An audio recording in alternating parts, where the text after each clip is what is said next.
Kelompok 5 ready sudah? Ready, Pak. Oke. Baik, Assalamualaikum warahmatullahi wabarakatuh. Selamat pagi, salam sejahtera buat kita semua. Pada hari ini kita akan kembali melanjutkan kuliah kita, kuliah Business Intelligence ya, Applied Approach Business Intelligence. Oke, untuk hari ini yang presentasi adalah kelompok 5. Untuk kelompok 5 silakan open cam-nya. Oke, baik. Silakan kelompok 5 untuk share screen.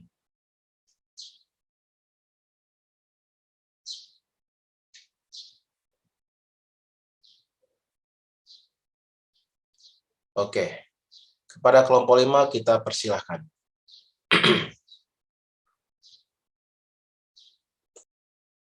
Izin memulai, Pak. Iya, silakan. Assalamualaikum warahmatullahi wabarakatuh.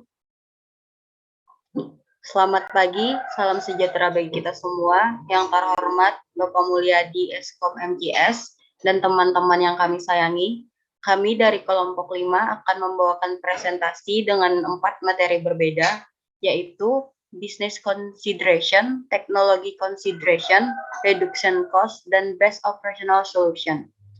Dengan beranggotakan saya sendiri, Normolika dengan NIM 1911016220013, Riki Rihanda Sawaliandi dengan NIM 19110161107, Christian Aldi Jodoton 1911016210016, Maimunah 1911016220019, Muhammad Fauzan Nafis 1911016310001, Muhammad Meftah Mafaji 1911016310007, dan Muhammad Farus Julpan dengan NIM 1911016310013. Untuk para pemateri, waktu dan tempat dipersilakan. Introduction. Consideration adalah tahap konsumen mencari info lebih banyak soal produk yang diinginkan. Termasuk dalam tahap ini adalah membanding-bandingkan satu merek dengan merek lainnya. Consideration dapat mencakup pembayaran properti, penyelesaian kewajiban, atau kesabaran. Dan itu harus bernilai bagi kedua belah pihak yang melakukan transaksi. Dalam bisnis, consideration berarti satu dari dua hal. Itu baik identik dengan kompensasi atau itu adalah pertukaran kontraktual dari janji bersama yang menguntungkan kedua belah pihak dalam kontrak consideration. Dalam pengertian ini harus memiliki nilai nyata. Next. Yang pertama yaitu ada business consideration. Next. Untuk memulai sebuah bisnis, banyak faktor yang menjadi perhatian sehingga perlu ditelusuri dan dipertimbangkan. Yang pertama yaitu ada jenis badan usaha. Terdapat banyak sekali jenis usaha dan sebelum memulai bisnis baru, kamu harus memilih yang mana yang paling cocok untuk situasi industri dan pajak kamu. Seperti perusahaan perorangan, firma, CV, atau persekutuan komoditor, dan PT, atau perseroan terbatas. Yang kedua yaitu ada target pasar. Target pasar yang berbeda akan menuntut upaya pendekatan yang juga berbeda. Oleh karena itu, kamu harus mengenali target konsumen usaha sehingga bisa menjadi kunci sukses pemasaran. Tanpanya, produkmu tentu akan sulit untuk dijual. Siapa yang akan menjadi target produk dan jasa yang kamu tawarkan? Dan apa nilai lebih yang dapat kamu tawarkan? Karena itulah, kamu perlu tahu target pasar sebelum memulai bisnis baru. Saat kamu mengetahui jawabannya, cobalah beberapa pendekatan pemasaran untuk mengetahui strategi pemasaran mana yang mendapatkan respon terbaik. Yang ketiga yaitu ada nama usaha. Sebelum membuka sebuah bisnis, kamu harus memastikan bahwa belum ada orang yang telah mematenkan nama atau jargon bisnis yang direncanakan. Pemilihan nama juga patut memperhatikan ketersediaan domain website. Yang keempat yaitu rencana yang matang. Rencana bisnis adalah petunjuk jalan kesuksesan bisnis kamu. Karena itulah kamu perlu merencanakan bisnis yang lengkap sebelum memulai bisnis baru. Perencanaan ini menunjukkan bagaimana rencana kamu untuk mendapatkan keuntungan dan garis besar rencana tim untuk menarik perhatian calon investor. Rencana bisnis juga merupakan hal yang harus dilakukan dengan matang bila kamu sedang dalam pencarian dana investor.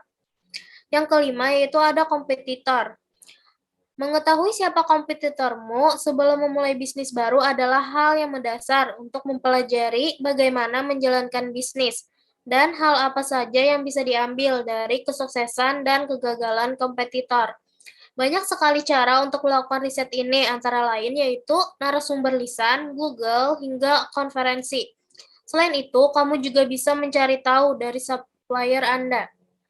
Yang keenam yaitu ada sumber dana. Tidak semua wirausahawan memiliki modal pribadi yang cukup besar untuk memulai usahanya.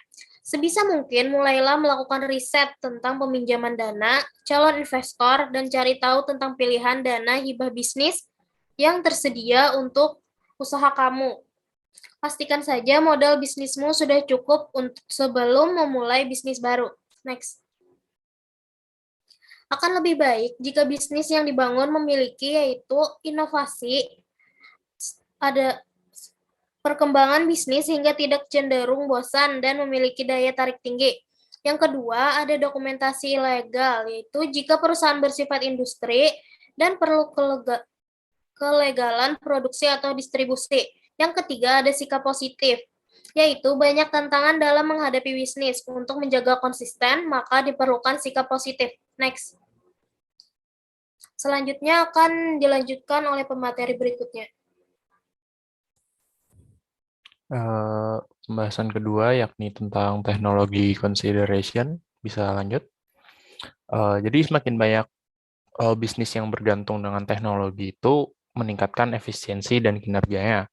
Jadi sehingga kita bisa melihat banyak faktor yang menjadi perhatian sehingga kita perlu telusuri dan juga perlu dikembangkan. Yang pertama itu ada embrace the cloud atau mengaitkan ke cloud. Solusi berbasis cloud ini seperti penyimpanan cloud dan komputasi cloud itu menawarkan skalabilitas dan juga keamanan, efisiensi, dan fleksibilitas yang lebih besar terkait akses daripada solusi yang di lokasi seperti biasa. Layanan berbasis cloud membantu menghemat ruang hard drive dan memberikan ketenangan pikiran dengan pencadangan cloud otomatis. Selain itu, dengan cloud, kita juga mempermudah kolaborasi satu sama lain. Yang kedua ada collaborating. Munculnya tenaga kerja virtual bahwa alat yang memfasilitasi kolaborasi akan terus tumbuh dalam popularitas. Jumlah pekerja berbasis kantor yang terus meningkat sekarang secara teratur bekerja dari rumah. Platform seperti Microsoft Teams dan perangkat lunak desktop jarak jauh membuat kolaborasi antar karyawan lebih mudah diakses dan efisien. Teams membuat ruang kerja virtual berbasis obrolan yang memungkinkan anggota tim untuk mengobrol, menelpon, menyimpan dokumen, serta berkolaborasi secara real-time tanpa hambatan. Sangat penting bagi karyawan dan mitra bisnis untuk bekerja sama serta mengkolaborasikan sumber daya. Ini juga memungkinkan bisnis kita untuk meningkatkan dan berinovasi ke depannya. Yang ketiga itu ada cyber security. Cyber security ini berhubungan dengan melindungi informasi sensitif melalui perangkat lunak, antivirus, atau sejenisnya. Sebagian besar bisnis tidak dilengkapi untuk menangani pelanggaran data. Seringkali karena pemilik usaha kecil meremehkan seberapa rentan mereka sebenarnya terhadap ancaman cyber attack. Karena perusahaan besar telah meningkatkan keamanan cyber mereka, peretas itu mulai lebih menargetkan bisnis kecil. Setelah diserang, lebih dari setengah usaha kecil ditutup dalam waktu 6 bulan. Mendapatkan kembali kepercayaan pelanggan itu rumit, dan memperbaiki kerusakannya hanya membutuhkan biaya terlalu banyak sehingga sulit untuk pengusaha kecil. Yang keempat ada necessary, menentukan kebutuhan teknologi yang dijalankan. Di sini ada beberapa yang perlu kita lihat, ada server untuk internet lokal dan akses internet broadband untuk ratusan karyawan. Terus dari fakta teknologi adalah alat penting dalam bisnis modern. Yang kelima itu ada finansial, modal menjadi titik awal untuk bisnis berbasis teknologi. Komputer dan server modern bisa mahal, tapi kita perlu meluangkan waktu untuk menentukan dengan tepat apa yang kita butuhkan sebelum menghabiskan uang kita. Yang terakhir, yang keenam, ada business intelligence. Dulu business intelligence disediakan untuk perusahaan terbesar. Namun revolusi perangkat lunak sebagai layanan berarti bahwa bisnis dari semua ukuran sekarang dapat menggunakan alat ini.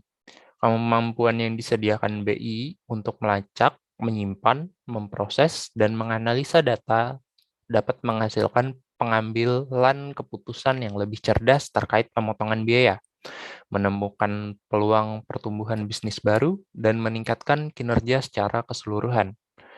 Mengetahui apa yang akan terjadi selanjutnya dalam teknologi adalah hal yang sangat sulit untuk diprediksi, tetapi penting bagi kita untuk mengawasi kemajuan teknologi yang muncul saat merencanakan masa depan bisnis kita. Namun sekarang ada tantangan baru seperti peretas, persaingan global, serta kecepatan inovasi teknologi yang sangat tinggi. Sedikit pandangan ke depan dan perencanaan dapat menjaga bisnis kita tetap aman dan berada di garis depan industri kita. Bisa dilanjutkan ke pemateri berikutnya. Kemudian ada insider of edge considerations. Maksud insider ini ialah yang harus apa aja yang dilibatkan dalam kegiatan teknologi consideration. Yang pertama adalah hardware, yaitu perangkat keras yang membantu kinerja bisnis. Kemudian ada software, yaitu perangkat lunak yang mampu meringankan masalah ini, karena sumber daya dapat diperoleh dengan cepat dan mudah. Kemudian ketiga ada website, yang tujuannya itu untuk memudahkan customer mencari bisnis yang kita jalankan. Kemudian ada yang keempat, ada staff IT, yang memiliki peran penting untuk kegiatan teknologi consideration ini. Selanjutnya, kepada pemateri.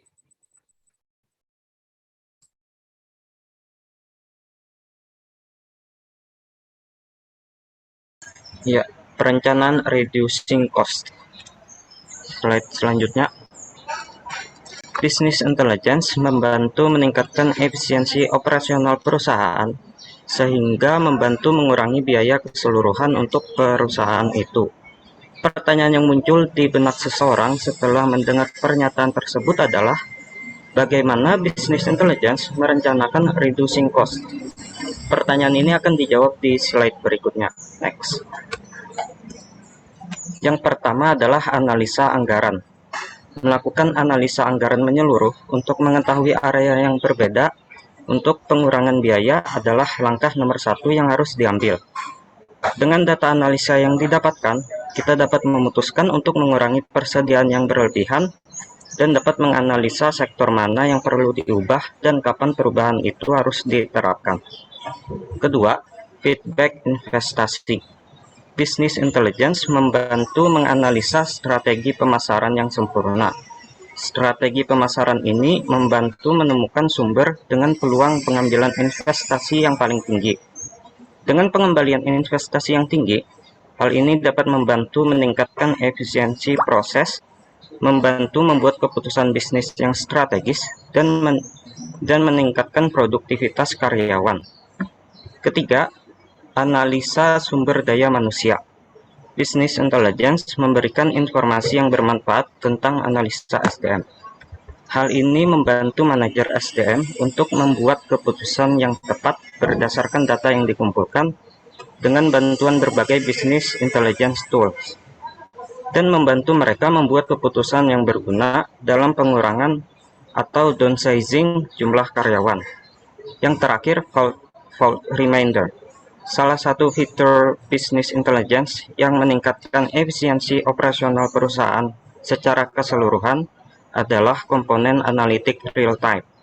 Cara kerja fault reminder adalah memberitahu perusahaan tentang kerugian terkait biaya atau anggaran yang mungkin terjadi.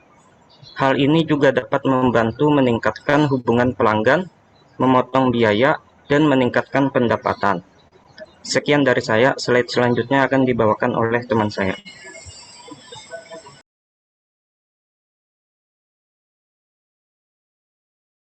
Ya, mungkin bisa di next. Business Intelligence merupakan sistem dan aplikasi yang berfungsi untuk mengubah data dalam suatu perusahaan atau organisasi ke dalam bentuk pengetahuan yang telah banyak digunakan oleh organisasi dalam mengolah data dan informasi sampai dengan dukungan pengambilan keputusan. Kemudian, Business Intelligence ini juga membantu mendorong dan mengoptimal operasi bisnis setiap hari dan terkadang digunakan untuk pengambilan keputusan intrahari yang disebut dengan Operational Business Intelligence. Berikut penerapan dari Operational Business Intelligence. Yang pertama, decision maker. Decision maker ini menyediakan langkah perantara untuk memenuhi kebutuhan strategis yang ditangani oleh gudang data serta pengambilan keputusan taktis yang ditangani oleh Enterprise Application Integration. Yang kedua, provider updated database. Provider updated database menyediakan database peristiwa yang sering diperbarui. Yang ketiga, solver problem. Sebagai basis data historis, log peristiwa merangkum dan memenuhi persyaratan strategis dengan pembaruan yang sering. Kemudian, pengambilan keputusan strategis meluas ke informasi harian atau intrahari yang digunakan untuk mengambil tindakan operasional agar untuk mengatasi masalah langsung. Yang keempat, unit more unit.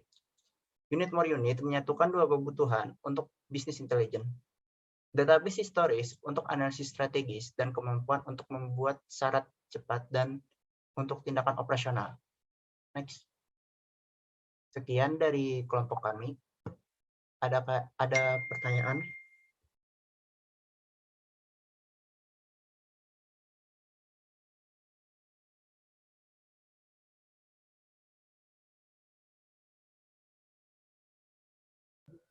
Baik, terima kasih untuk para audiens untuk atas perhatiannya. Apakah ada pertanyaan?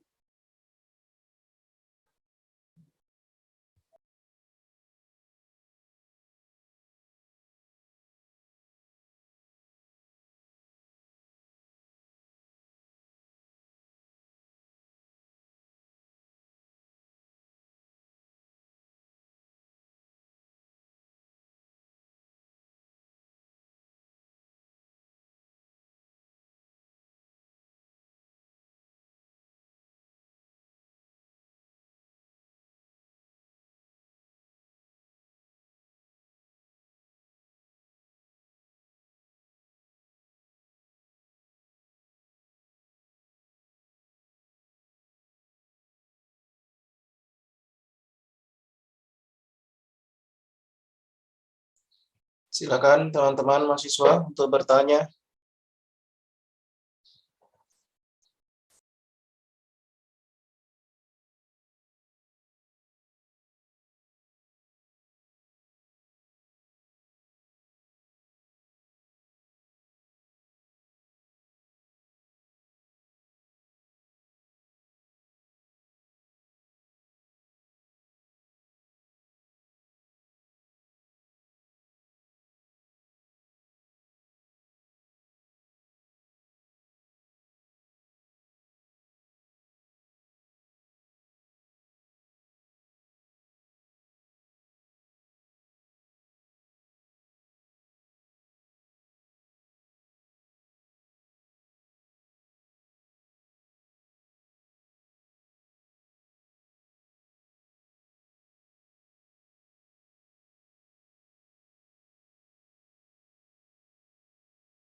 Moderator izin bertanya.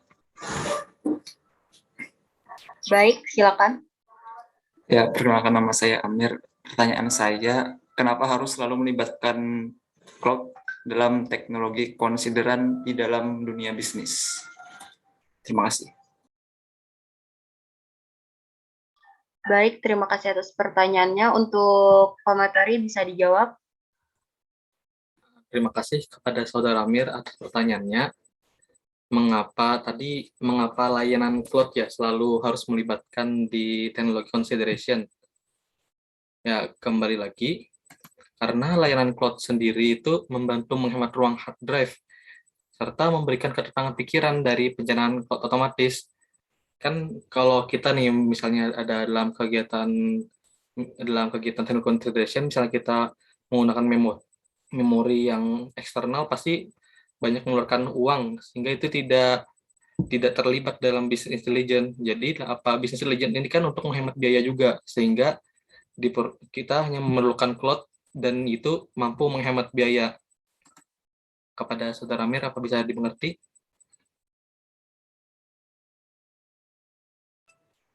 Ya, bisa dimengerti lah. Terima kasih. Ya.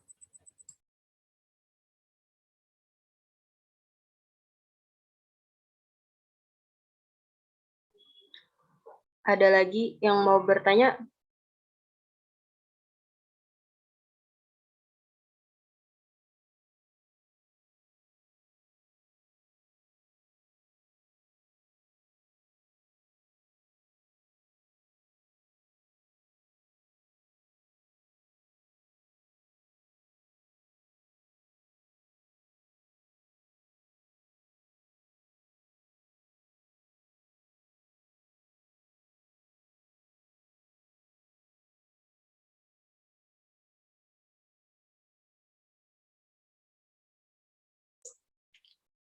Silakan, siapa lagi?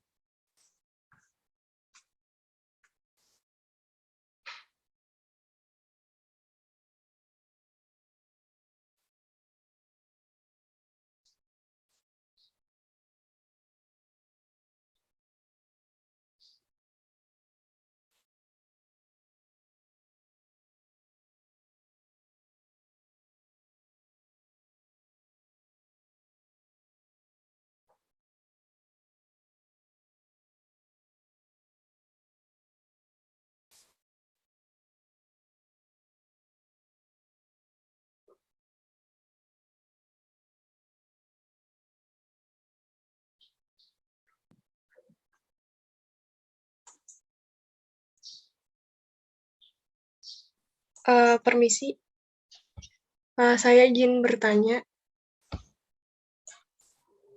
Baik, silakan.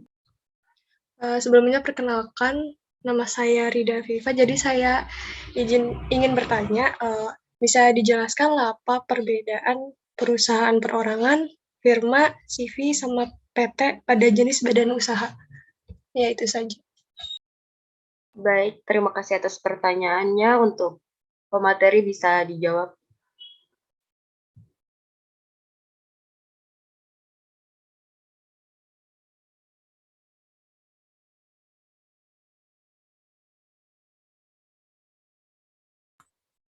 Izin menjawab lagi kepada Saudara. Terima kasih pertanyaan Saudari Rida Pipa tadi mengenai perbedaan jenis badan usaha. Tadi kan ada 4, yaitu badan usaha perusahaan perorangan, firma, CV, dan PT. Perusahaan perserorangan sendiri itu merupakan usaha tunggal, sehingga seluruh laba itu dikenakan pajak, namun tanggungan resikonya juga sendiri. Gitu. Kemudian ada firma. Firma ini jenis usaha yang menawarkan kolaborasi aktif dari tiap anggota firma, di mana tiap anggota memiliki kewajiban pribadi dalam pelunasan hutang usaha. Kemudian ada CV atau persekutuan komeditor, itu tipe usaha untuk menawarkan fleksibilitas dalam menjalankan sebuah kemitraan, di mana ada mitra yang aktif dalam pengolahan perusahaan dan mitra yang pasif yang hanya ikut menyetor modal usaha. Kemudian ada perseroan terbatas, merupakan jenis usaha yang paling umum, yang mana itu merupakan badan terpisah yang memiliki skala struktur yang jelas, di mana para pemilik modal tidak memiliki kewajiban dalam pengelolaan dan melibatkan harta pribadi. Dan jenis usaha ini cenderung membutuhkan persiapan lebih dalam pendiriannya. Nah, mungkin ini ada jawaban yang lebih jelasnya, saya masukkan dalam kolom komentar sehingga bisa dibaca.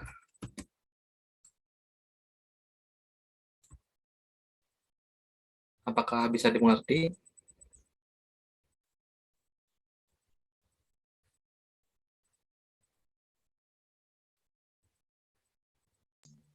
Ya, terima kasih atas jawabannya, bisa dimengerti.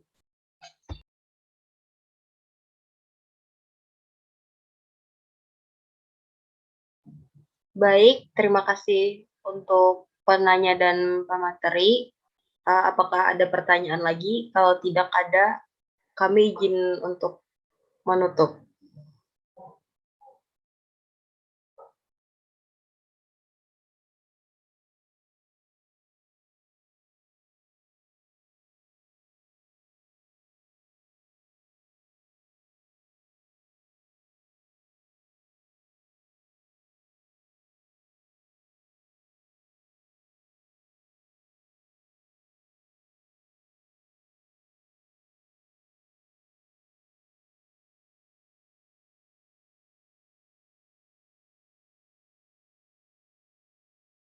Baik, kami kembalikan ke Bapak Mulyadi.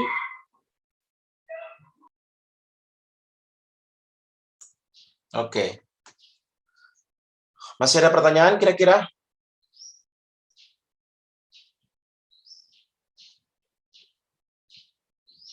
Oke, kalau tidak ada, mungkin nanti belakangan bisa share juga nanti dengan kelompok ini ya.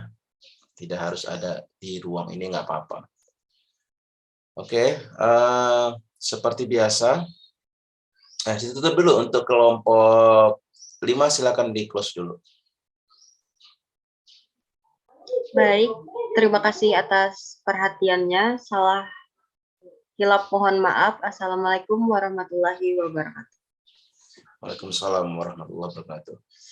Oke, seperti biasa untuk kelompok yang lain ataupun mahasiswa yang lain merangkum materi ini ya. Wadahnya sudah saya sediakan di e-learning, di kumpul sehari sebelumnya ya. Oke, saya kira cukup sekian pertemuan kita pada hari ini. Cukup singkat tapi sangat berarti. Kita explore di rumah masing-masing. Wabillahi taufiq wal hidayah. Assalamualaikum warahmatullahi wabarakatuh. Selamat pagi semuanya ya. Waalaikumsalam. Terima kasih, Pak. Terima kasih, Pak. Terima kasih, Terima Pak. kasih, Pak. Jangan lupa presensi ya, sudah saya buat. Record